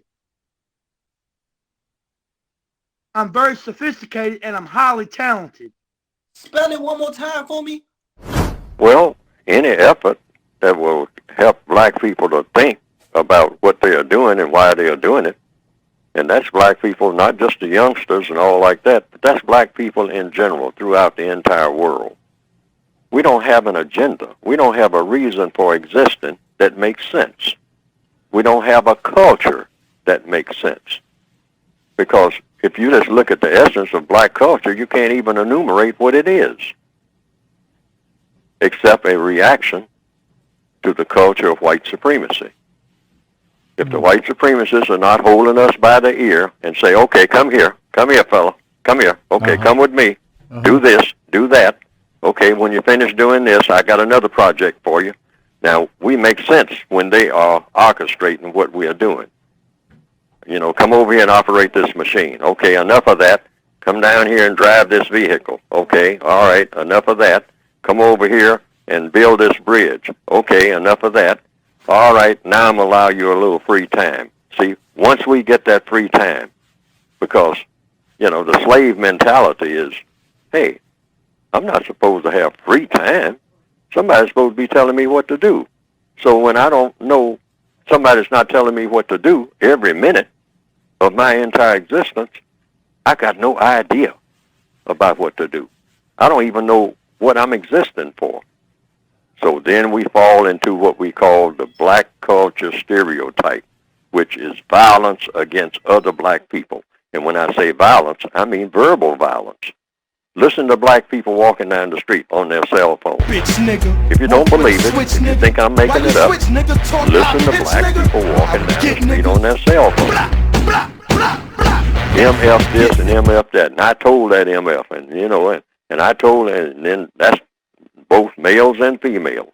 The female saying, Keisha came over to my house and she come up with all that S and started talking about this and whatnot, and you know, and she came over there telling me about Vanessa, and Vanessa is my sister, and I don't allow nobody to say nothing about my sister. This is, you know, from the back of the bus, cell phone talk. All hostile. All hostile. Nothing pleasant. Not one word of civility out of all of it, wherever you find black people. Nothing being said that makes any sense at all. Nothing that is constructive in any way. And so we have to have a constructive culture. So the first step toward remedying that, black people shouldn't come in contact with each other at all under any circumstance unless they have a constructive agenda. That's the key. Bitch nigga, walk with a switch nigga. What?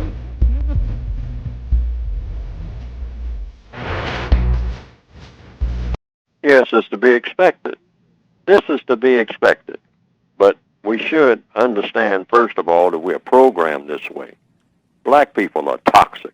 All of us are toxic. We are loaded with poison because the system of white supremacy puts that poison in us even before we are born. And when we're born into the system of white supremacy. We're not born into a system of la-la land. We're born into the system of white supremacy. The system of white supremacy is designed for everyone, including black people themselves, to have a hostile position, a hostile thought toward anything dark, and particularly dark people. That's just the way the world is run.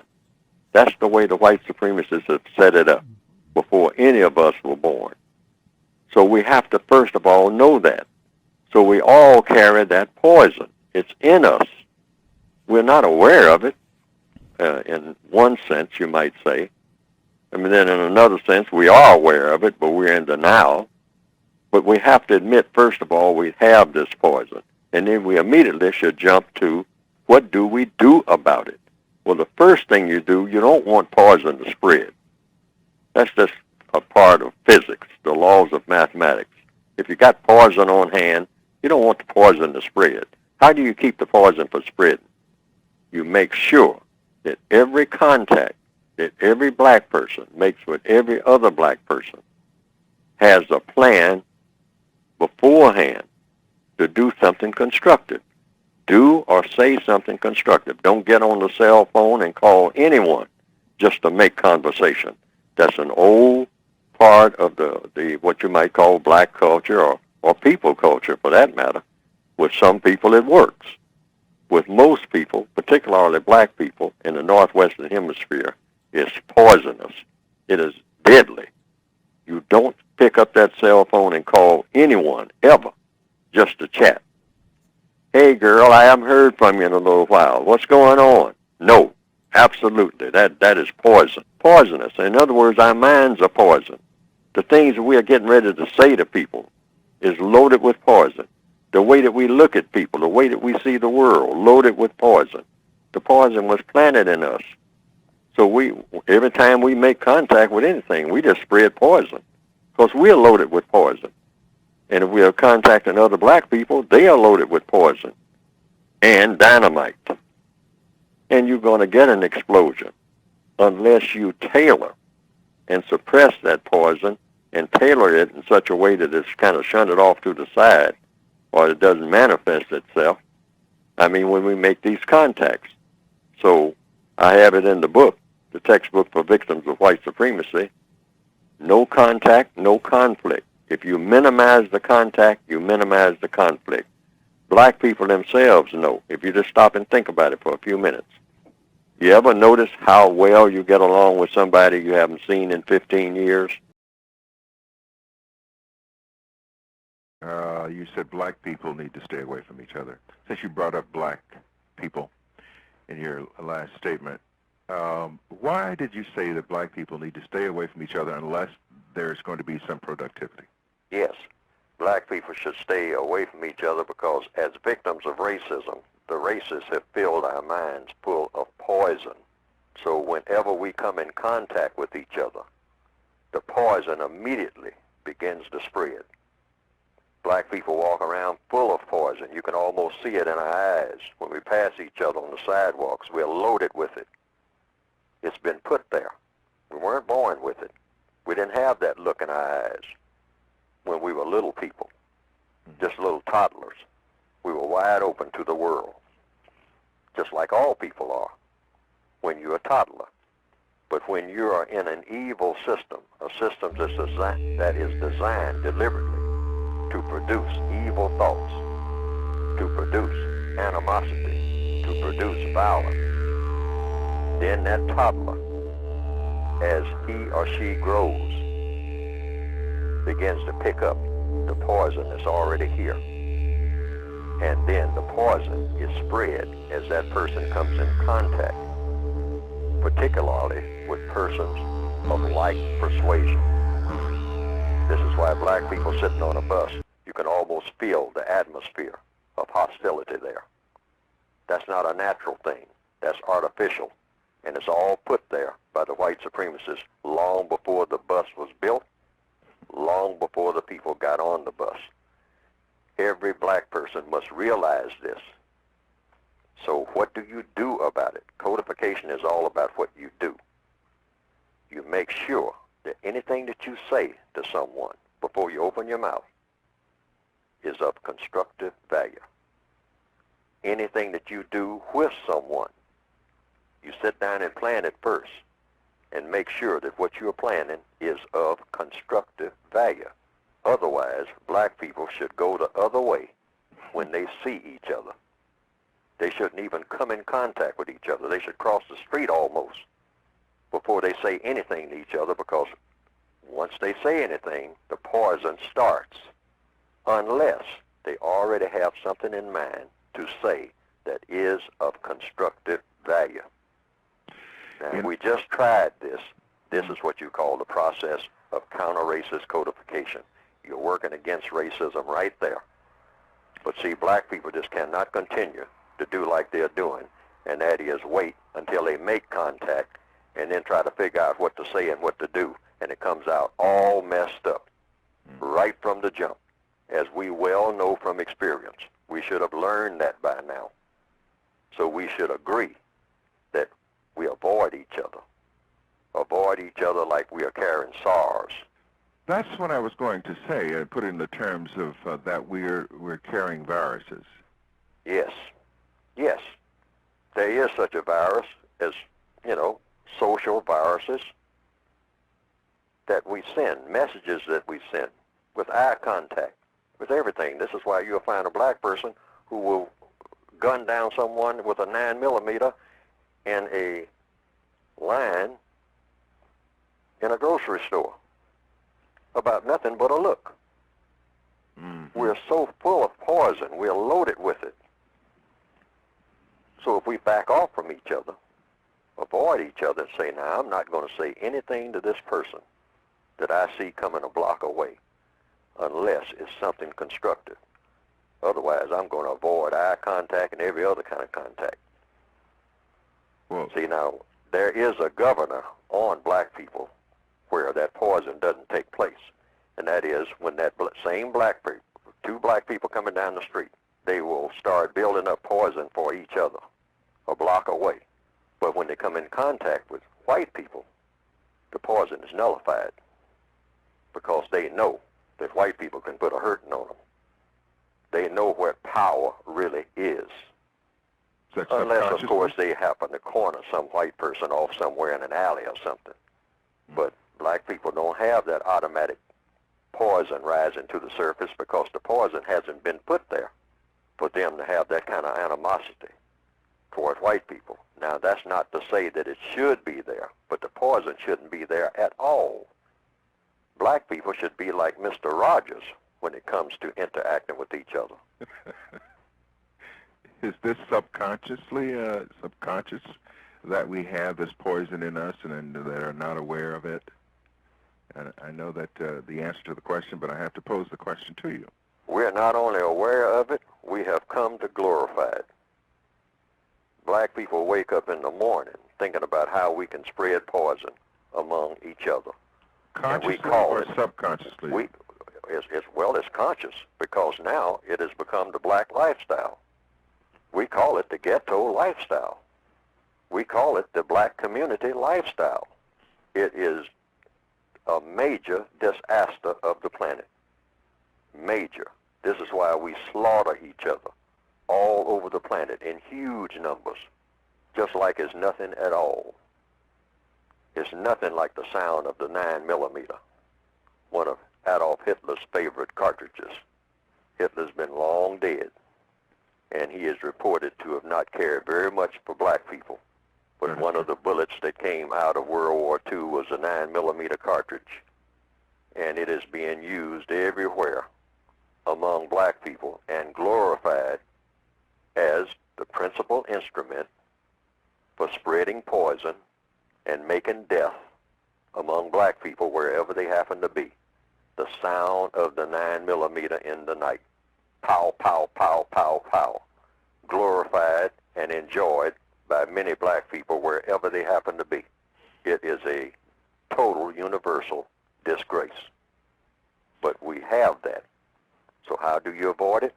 Avoid contact.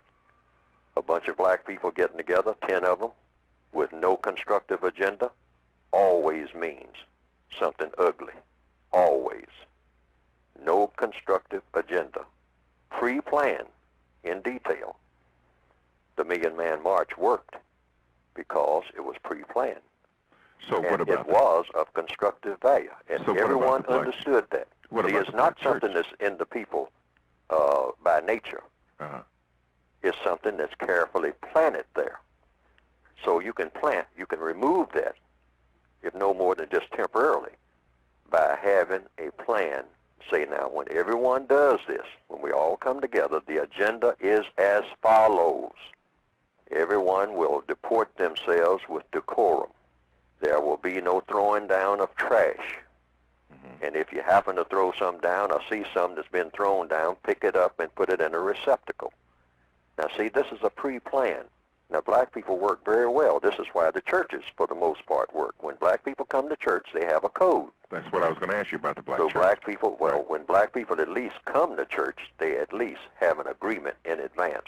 So we're going to kind of act like for a few hours we have some sense. Unlike the way we acted before we came in here, even though when we leave here we're going to revert to type. But for 2 or 3 hours we're going to go according to the little code that we have set up about the way you conduct yourself doing these services. And so that's just a little respite. What about religion? Well, religion is nothing. Here again, you define what is a religion. It's a strong belief backed up by action. Okay. Now, the strongest religion on the planet is the religion of white supremacy. Now, a person might say, well, white supremacy is not a religion. Yes, it is. It's a strong belief backed up by action that has a God. Well, what is the God of a white supremacist? The God of a white supremacist is a white supremacist. They are their own gods. This is why they are very determined and very focused and very arrogant and very efficient. When they get ready to do anything, they have total confidence, and they do not take kindly to any images of a God that does not look exactly like them. They consider any other images as being inferior or non-existent. Okay. So it's everything that a white supremacist does reinforces white supremacy. They don't come around. They don't even come around black people unless they have that in mind. Or unless they have to. Everything. Unless they have to. Yes. And the only time they do, only time they show up anywhere, it has something to do with the muscle of white supremacy. Mm-hmm. Otherwise, they're not going to show. Even when they come in the guise of doing other things, as people who are called Indians would testify. They'll say that they come, here again with the words, the forked tongue. And they're very efficient. But I don't want to spend all of the day just talking about what they do. A lot of people are familiar with that. And a lot of people may not be. But I also want to emphasize, what do you do? Like we have touched on some things. Yes. In every instance, meaning in every situation that you're in, there should be a prescribed way. That's the one thing that black people do not have, is a codified way of handling every situation. Not some, not guesswork, not shuffling and head scratching and wondering what to do or what to say, but precision work. That's the one thing that's missing. That's the one thing that has been missing ever since everybody started trying to deal with racism. Well, Haiti is on the list of what's supposed to be. Haiti, the people who are called Haitians, predominantly are people who are classified as non-white, but they're not supposed to ever have anything under the system of white supremacy except punishment for being arrogant enough under Toussaint to think that you, with your military skills, can take us over or tell us what to do. So many a historian has said that the reason Haiti is in the shape that it's in now, and sort of like the head wagging people of the world, you might say, everybody kind of looks on them with great pity. It's because the white supremacists made that decision. We're going to make examples of you. Don't you ever think that you can have military force against me, us white supremacists of the world. And we're going to make a perennial example of you up until the point we decide that we're not going to make that example. But you're going to be in poverty. You're going to be pitiful. You're going to be beggars of the first order. You're going to be dislocated trying to find a place to go because you can't stand being where you are, because I'm going to see to it that where you are will never be anything until I decide that you're going to be something. That's like putting a vice grip on somebody. Yes, and that's, you know, they're letting the dark people of the entire world know, hey, you want to get in my face, look at Haiti. That's what's going to happen to you. It's going to happen. Now get out of my face. You can be comfortable in a prison, which is what the white supremacists have made the world for people of color, a prison. They've made the entire planet a prison that they run. And what happens in a prison? You assign people their bunks, where they eat, where they're going to get their food, where they can be at any given time. You just can't be any place. You got to get, if you have color in your skin, you got to get permission from those white people. Not all white people, I'm saying, but those white people who believe in white supremacy, they're the ones who are running things.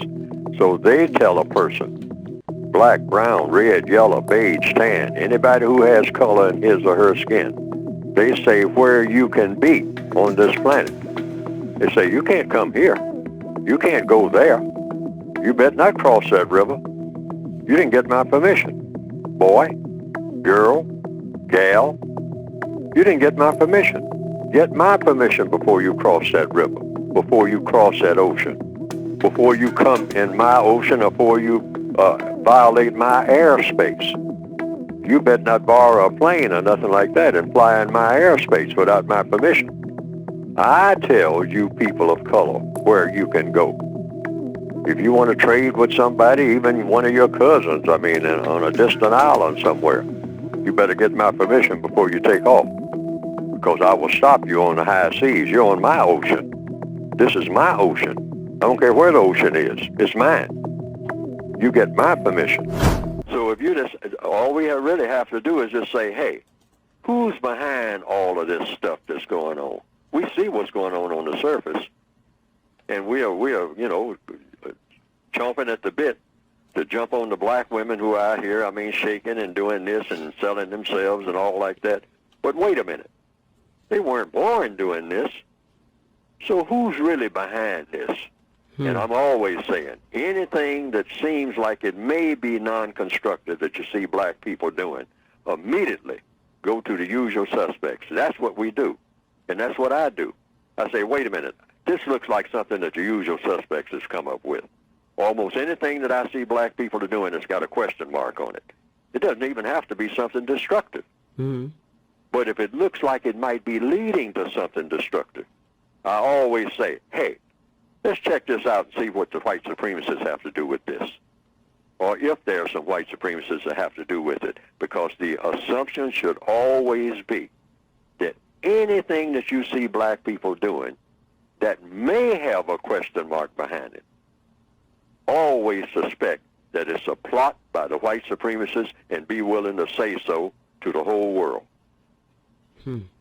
Always say, you know, and the term that you actually use exact terms, say the usual suspects, just like in the movie Casablanca. Say, hey, this looks like something concocted by the usual suspects.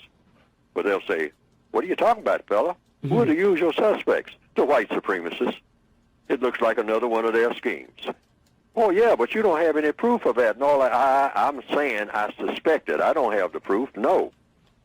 But I suspect it because it could be something destructive. Yeah, but it hasn't proven to be destructive so far. Yeah, so far. But I don't know what's going to happen when we turn around the corner. You know, the usual suspects always throw out some bait, just like catching a fish.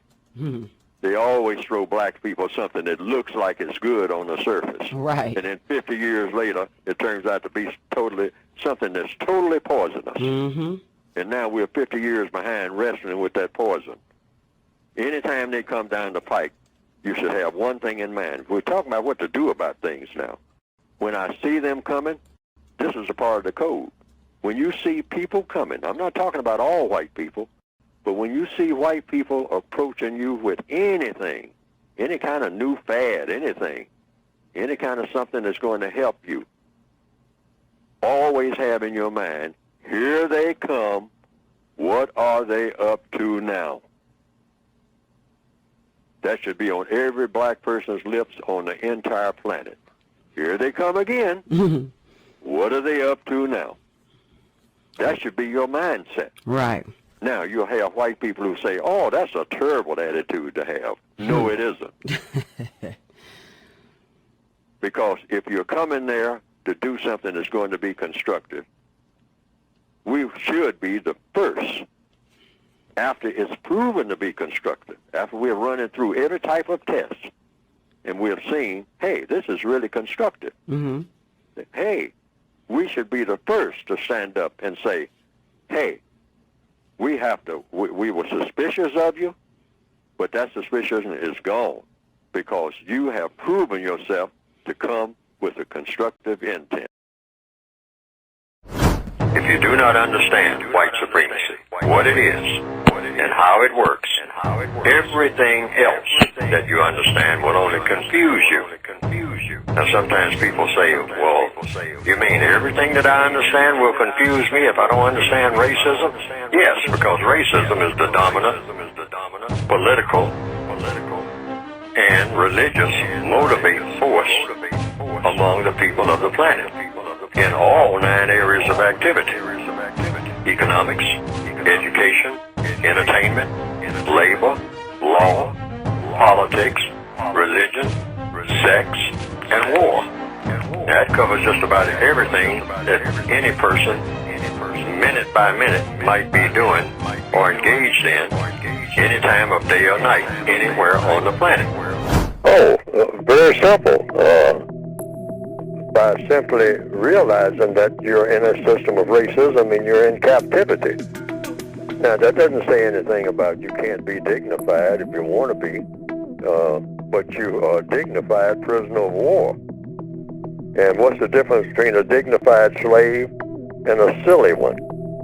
One is dignified and one is silly. But they're both prisoners of war once they are captured. See, you're a prisoner of war. Racism is war. It's war. The greatest war that was ever conducted among the people of what we call the planet Earth. There's no war that's been greater than the establishment and the maintenance and the refinement of the system of white supremacy. It's a continuation of a war, the greatest war that ever was. That's the war between those who believe in racism and those who don't. And so far, the racists have been winning that war. So it's just a matter of the people who are the victims of it realizing this and saying, well, we're going to fight against it.